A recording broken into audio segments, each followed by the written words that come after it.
Hello everyone, हमारे YouTube channel पर आप सभी का स्वागत है। जैसा कि आप जान रहे हैं, हमारे पिछले कुछ वीडियो RI और इसके एंट्रेंस को लेकर थे।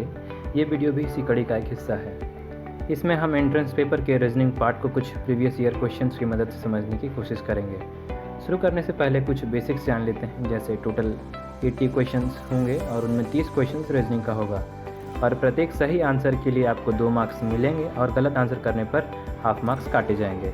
और जिन क्वेश्चंस को आप अटेम्प्ट नहीं करते हैं उनके लिए कोई मार्क नहीं है। तो चलिए आज का सेशन शुरू करते हैं। पहला क्वेश्चन है वेन डायग्राम से। In the following diagram 3 classes of population are represented by 3 figures. The triangle represents the school teachers, the square represents the married teachers and the circle represents the person living in joint family. So school teachers who are neither married not do live in joint families are represented by. तो ये एक Venn diagram का बहुत ही simple सा question है। इसमें आप सबसे पहले क्या कीजिए कि जो फिगर्स हैं और वो किस क्लास ऑफ पॉपुलेशन को डिनोट करते हैं, इसको आप रफ में निकालिए। जैसे यहाँ एक सॉल्यूशन दिया गया है। जो ट्रायंगल है वो BCF को दिखा रहा है, स्क्वायर DBCA को दिखा रहा है और सर्कल EDB को दिखा रहा है। जब आप ऐसे एक कंक्लूड करके एक फिगर के साथ जब ये सब लिख लेंगे तो आप बहुत ही ईजिली आइडेंटिफाई कर सकते हैं कि कौन सी फैमिली है जो किस क्लास में आती है, किस क्लास में आती है और किस क्लास में नहीं आती है। तो यहाँ हम देख सकते हैं कि F सिंगल फैमिली है जो यहाँ पर स्कूल टीचर है, लेकिन जो मैरिड नहीं है और ना ही जॉइंट फैमिलीज को रिप्रेजेंट करती है। तो F हमारा आंसर हो जाएगा। अब हम दूसरे क्वेश्चन की ओर बढ़ते हैं। हमारा दूसरा क्वेश्चन है bye referring the Venn diagram which subjects was taken by maximum number of students. तो ये भी एक वेन डायग्राम का बहुत ही सिंपल सा क्वेश्चन है। इसमें क्या है कि हमारे पास 4 सब्जेक्ट हैं और उसको पढ़ने वाले कुछ बच्चे हैं। तो हमें बताना है कि कौन सा सब्जेक्ट सबसे ज़्यादा पढ़ा जा रहा है। तो इसमें क्या है कि देखिए, एक सर्कल एक सब्जेक्ट को रिप्रेजेंट कर रहा है। तो इस सब्जेक्ट के अंदर जितने भी नंबर दिए गए हैं उन सब का सम आपको निकालना है। जैसे ज्योग्राफी, हिस्ट्री, मैथमेटिक्स, साइंस। एक सर्कल के अंदर जितने भी नंबर आ रहे हैं, अब चाहे वो रिपीट हो रहे हो किसी दूसरे सर्कल में, मतलब जब दूसरे सर्कल रिपीट हो रहे हैं तो इसका मतलब कि कुछ बच्चे हैं जिन्होंने हिस्ट्री को भी लिया हुआ है और मैथमेटिक्स को भी लिया हुआ है, तो ये डिनोट करता है। तो हमें उस पर नहीं जाना, हमें जाना है कि एक सर्कल पूरे एक सब्जेक्ट को रिप्रेजेंट कर रहा है और हमारा क्वेश्चन पूछा है कि कौन सा सब्जेक्ट मैक्सिमम बच्चों ने लिया है। तो हम चारों का सम निकाल लेंगे और जो हमारा आंसर हो जाएगा वही हमें लिखना है। तो जैसे इस क्वेश्चन का आंसर है वो साइंस है। मैं आपको साथ में आंसर बताते जा रहा हूँ ताकि जब आप प्रैक्टिस कर रहे हो तो आप मैच कर सकें। हमारा तीसरा क्वेश्चन है what is the number of squares in the following figure. तो हमारे पास एक फिगर दिया हुआ है स्क्वायर, उसके अंदर कुछ सब सेक्शंस हैं और इसमें हमें बताना है कि कितने टोटल नंबर ऑफ स्क्वायर्स हैं। तो ये भी एक काफ़ी सिंपल सा क्वेश्चन, लेकिन इसमें होता क्या है कि बच्चे हड़बड़ी में या तो मिस कैलकुलेट में एक या 2 ज़्यादा गिन देते हैं या कम गिन देते हैं। इसमें आपको करना क्या है कि आपको ध्यान से सारे स्क्वायर्स को ढूंढना है। जैसे यहाँ देखिए, एक स्क्वायर हो गया, ये भी एक स्क्वायर है, ये कंप्लीट स्क्वायर है, इधर से भी स्क्वायर है। तो ऐसा करके आपको सारे स्क्वायर्स को ढूंढना है और फिर आपको आंसर लिखना है। तो इसमें जो हमारा आंसर है वो है 14 स्क्वायर्स। इस फिगर में टोटल 14 स्क्वायर हैं। तो हमारा चौथा क्वेश्चन है, हमारे पास कुछ स्टेटमेंट्स हैं और उसके आधार पर एक क्वेश्चन पूछा गया। तो स्टेटमेंट दिए हुए हैं A is the mother of B, C is the son of A, D is the brother of E and E is the daughter of B, then who is the grandmother of D। तो इसमें हम सबसे पहले क्या कर सकते हैं कि आप एक फ्लो चार्ट या जिसमें आपको सुविधा हो, इसमें आप इस पूरे क्वेश्चन को आप पिक्चराइज कर लीजिए कि किन किन में आपस में क्या रिश्ता है। तो जैसे यहाँ पे एक सॉल्यूशन के तौर पे मैंने दिया हुआ है, तो A, B और E और C इन चारों में आपस में क्या रिश्ता है, फिर D और E में क्या रिश्ता है। तो हम इस फिगर से कंक्लूड कर पाएंगे कि E की जो ग्रैंड मदर हैं वो A हैं और D और E भाई बहन हैं। तो जब D और E भाई बहन हुए और E की ग्रैंड मदर A हैं तो D की भी ग्रैंड मदर कौन होगी, A। तो A हमारा आंसर होगा।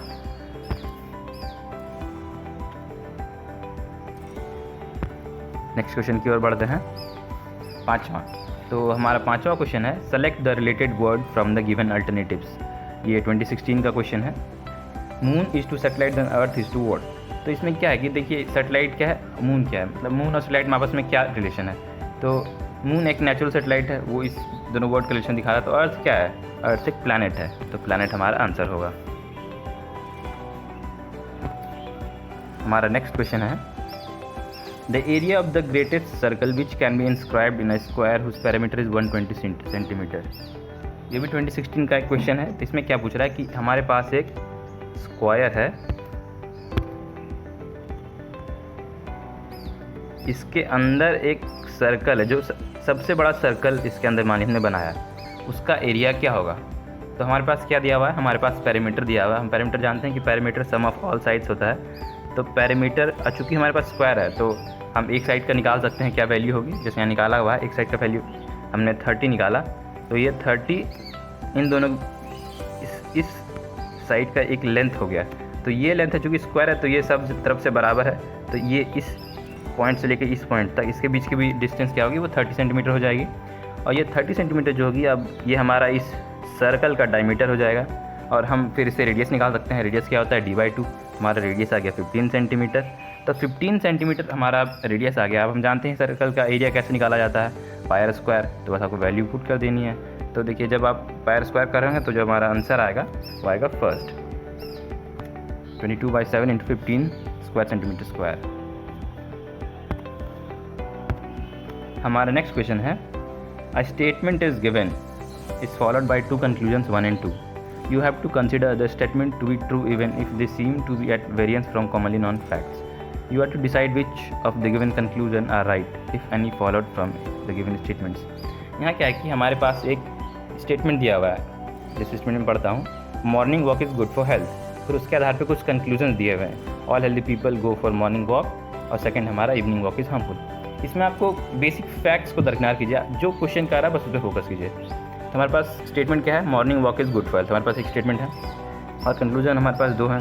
तो हमें बताना है कि इसमें से कौन सा कंक्लूजन फॉलो करता है, मतलब कौन सा कंक्लूड हो रहा है बात और कौन नहीं हो रहा है। तो हमारे पास ऑप्शन क्या क्या है, only 1 follows, only 2 follows, neither 1 और 2 फॉलोज, और एक है ईदर 1 और 2 फॉलोज।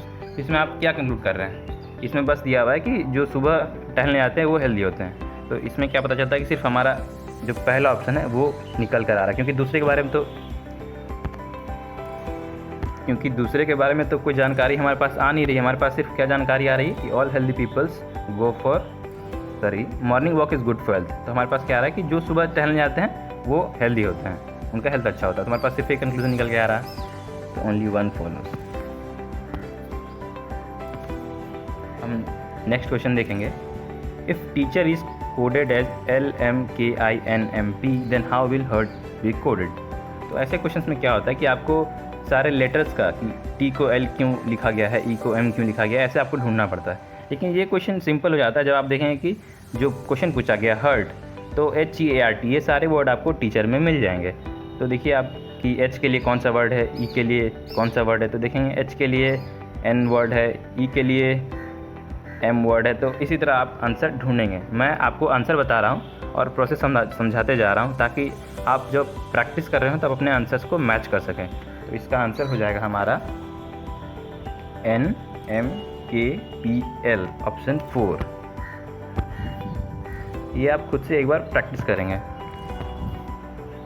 अब हम नेक्स्ट क्वेश्चन देखते हैं, Kabir walked 30 metre towards east, took a right turn and walked 40 meter. Then he took left turn and walked 30 meter. Which direction is Kabir now from starting point? इसमें क्या है कि आप एक फिगर बना लीजिए, क्योंकि फिगर बनाने से क्वेश्चन सॉल्व करना आसान आ जाता है। तो हमारे पास 4 डायरेक्शन है, north, south, east and west. तो कबीर चलना शुरू करता है ईस्ट की तरफ 30 मीटर, फिर एक राइट टर्न लेता है, फिर 40 मीटर चलता है, और फिर एक लेफ्ट टर्न लेता है 30 मीटर के लिए। तो हम इस फिगर में देख सकते हैं कि वो भी ईस्ट की तरफ फ्रंट फेस किया हुआ है। तो हमारा आंसर ईस्ट हो जाएगा।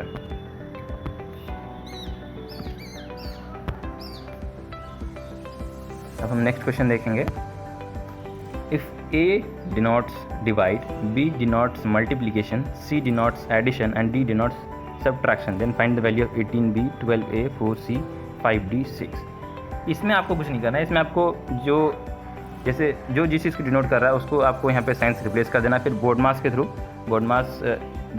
नहीं, मतलब आपको बोर्ड मास के आधार पर ये क्वेश्चन सॉल्व कर देना है। तो जो आपका आंसर आएगा वो है 53।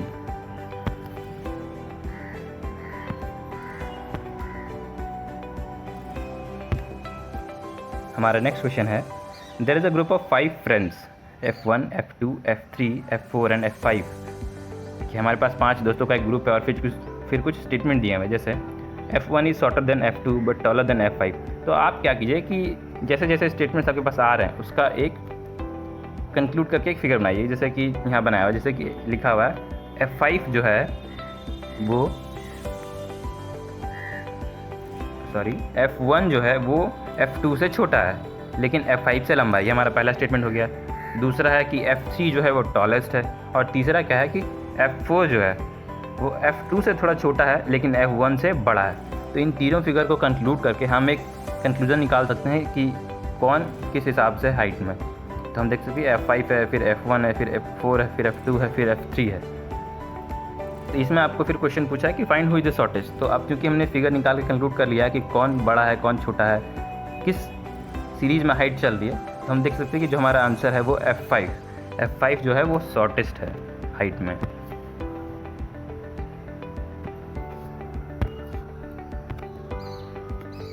अब हम देखते हैं question number 12। How many numbers are there in between 15 and 160 which are divisible by 17 but not by 4।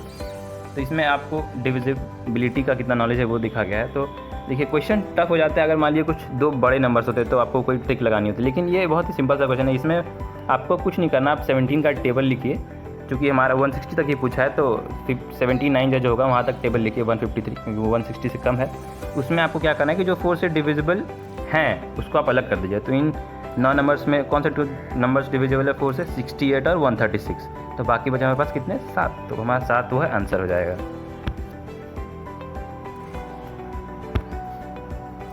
चलिए बढ़ते हैं अगले क्वेश्चन की ओर।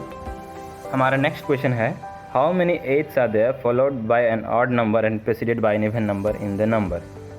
एक देखिए लंबा चौड़ा नंबर दिया हुआ है, इसमें आपको क्या करना है कि आपको कितने ऐसे 8 हैं वो ढूंढना है जो कि मतलब उनके पहले एक इवन नंबर आए और उनके बाद एक ऑड नंबर आए। तो देखिए हम देखेंगे जैसे 283 है, तो यहाँ हम देख पा रहे हैं कि 8 है, उसके बाद एक ऑड नंबर है लेकिन उसके पहले एक इवन नंबर है। तो ये हमारे सेटिस्फाई कर गया ये स्टेटमेंट को। और देखेंगे इसमें कहाँ कहाँ है, तो और आप एक जगह देखेंगे कि आप देख सकते हो जब पहला यहाँ हमारा मिल गया 8, उसके बाद दूसरा हमारा 8 ढूंढते हम यहाँ पे,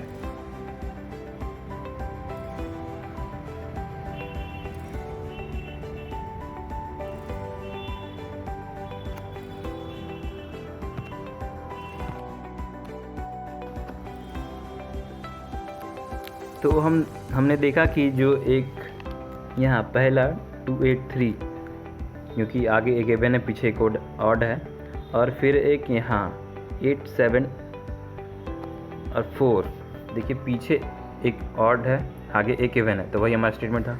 और कहीं वो स्टेटमेंट हमारा सेटिस्फाई नहीं हो रहा था, तो हमारा आंसर क्या हो जाएगा? हमारे पास 2 ऐसे 8 हैं जो कि followed by an odd number है और preceded by an even number है। तो नेक्स्ट क्वेश्चन चलते हैं।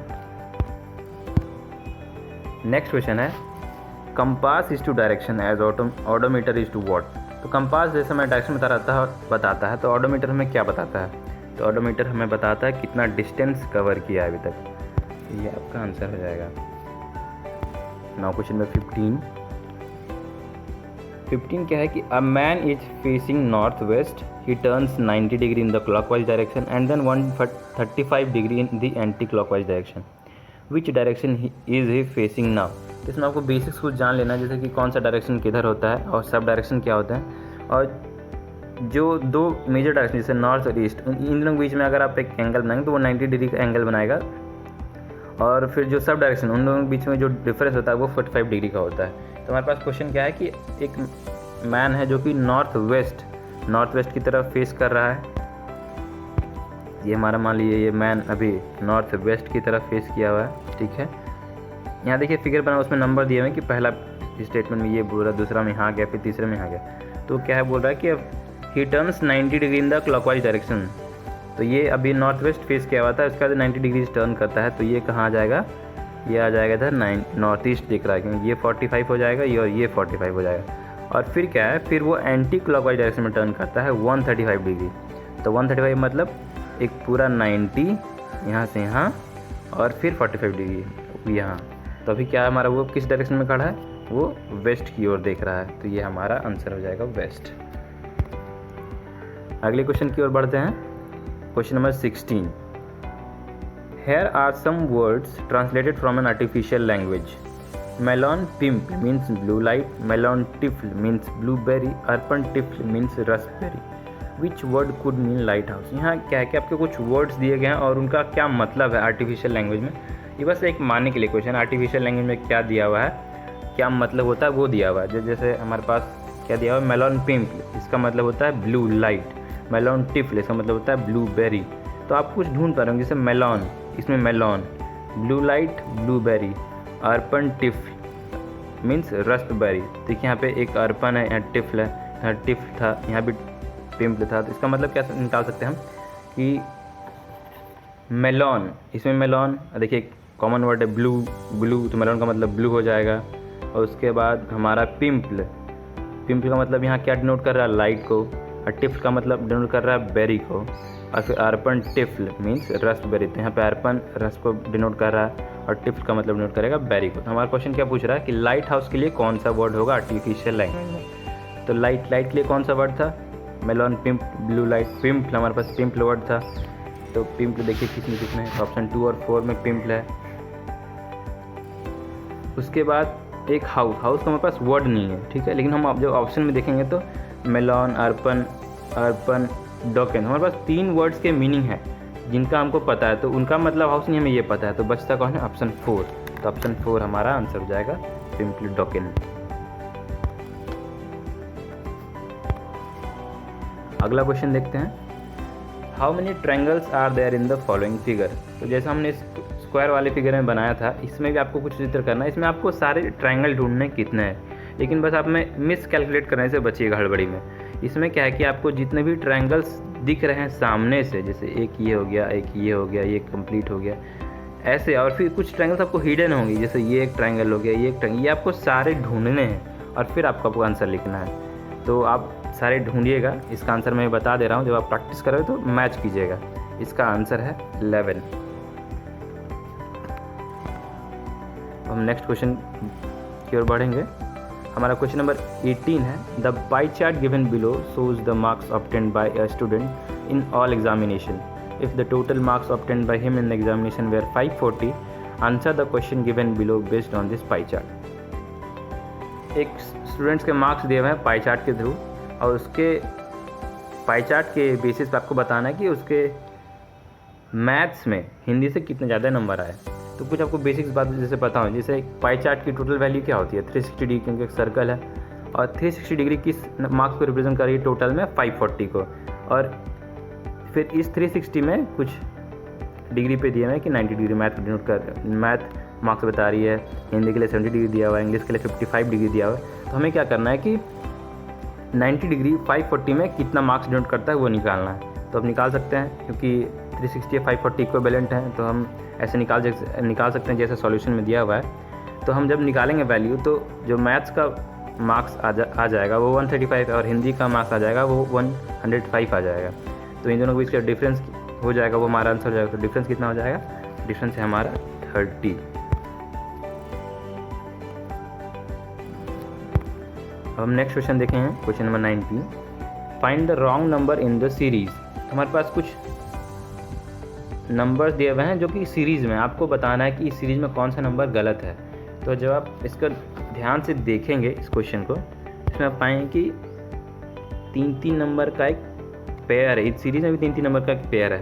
ये क्या कि पहला नंबर है, फिर दूसरा नंबर है, फिर तीसरा नंबर है, पहला दूसरा तीसरा। इसमें क्या है कि जो पहला नंबर है और दूसरा नंबर है वो स्क्वायर हैं। जैसे पहला देखिए, पहला 3 10, यहाँ तो नहीं है, लेकिन दूसरा देखिए 4 16, 4 का स्क्वायर, 5 25, 5 का स्क्वायर, और फिर पहला नंबर और उसके स्क्वायर का मल्टीप्लिकेशन है। जैसे 4 × 16 64, 5 × 25 125। हम देखते हैं कि सिर्फ जो पहला 3 अंकों का सीरीज उसमें 10, अगर यहाँ 9 होता तो ये सीरीज़ बिल्कुल सही हो जाता। तो हमारा जो रॉन्ग नंबर सीरीज़ में है वो कौन सा है, वो है 10। अब हम अपने आखिरी क्वेश्चन को देखेंगे, क्वेश्चन नंबर 20। इसमें क्या है, find out from amongst the 4 alternatives as to how the pattern would appear when the transparent sheet is folded at the dotted line. आपको कुछ नहीं करना, आपको देखिए इसमें क्या करना है कि आपको एक शीट दिया हुआ है ट्रांसपेरेंट, उसमें कुछ ऐसा बना हुआ है जैसा आप देख पा रहे होंगे ऊपर। ये ऐसा है, इसको क्या किया गया है, इसको मोड़ा गया है। तो जब इसे मोड़ेंगे तो कैसा दिख रहा होगा, तो हम इंक्लूड कर सकते हैं 4 फिगर में से कि ये ऐसा दिखेगा, तो ऑप्शन 4 हमारा आंसर हो जाएगा। तो ये आखिरी क्वेश्चन था। तो ये वीडियो है, ये इसमें मैं आपको आंसर बताते जा रहा था और कुछ प्रोसेस को भी समझा रहा था। तो जब आप प्रैक्टिस कर रहे होंगे तो मतलब क्वेश्चन लिख लीजिएगा, फिर आप क्वेश्चन बना कर देखिए आपको कितना समय लगता है, अपना टाइम मैनेजमेंट देखिएगा और फिर अपने आंसर्स को भी इस वीडियो में जो आंसर्स दिए हैं उससे मैच कीजिएगा। Thank you.